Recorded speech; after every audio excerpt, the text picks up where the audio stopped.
Speaking of money and the art world,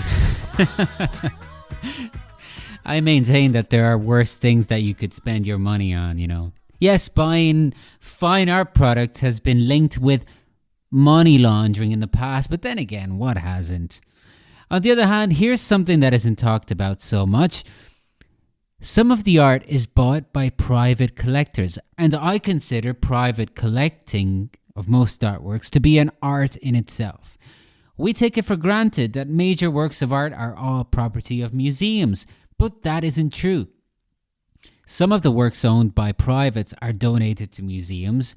However, other works are just in private abodes or in hotels or in a variety of other settings.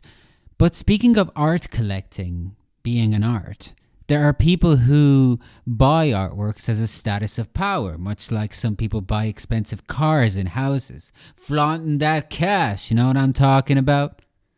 But then there are those who care about these works for one reason or another. Like they care about something about them.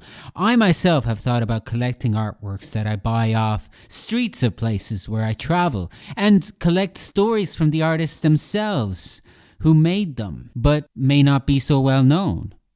And the only reason why I did not pursue that is that A, I don't have that type of cash, and B, I have nowhere to store them. I don't even have a fixed address. I haven't had a fixed address for so long, I don't even know if I'm a real person anymore.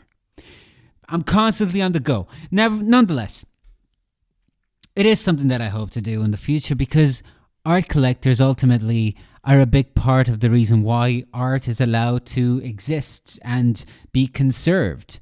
And this is another reason why I can't really be against the class system as long as people with money will continue to invest in the arts in some way and they will continue to support artists. As far as I'm concerned, I trust private collectors more than government grants because there's a whole process to apply for those grants that just reeks of benevolent propaganda, you know? This is why I'm actually happy when contemporary artists, not just the big names of the past, sell their works for such huge sums of money, like Cecily Brown. She's still alive and well, and her works sell for huge sums of money. I'm saying this and I'm not even sure whether she's getting all that money for herself. Maybe she had already sold that painting for pennies way back when. But the point is, there is reason to celebrate when art gets paid so much. It's certainly better than a banana duct taped to a wall getting $120,000.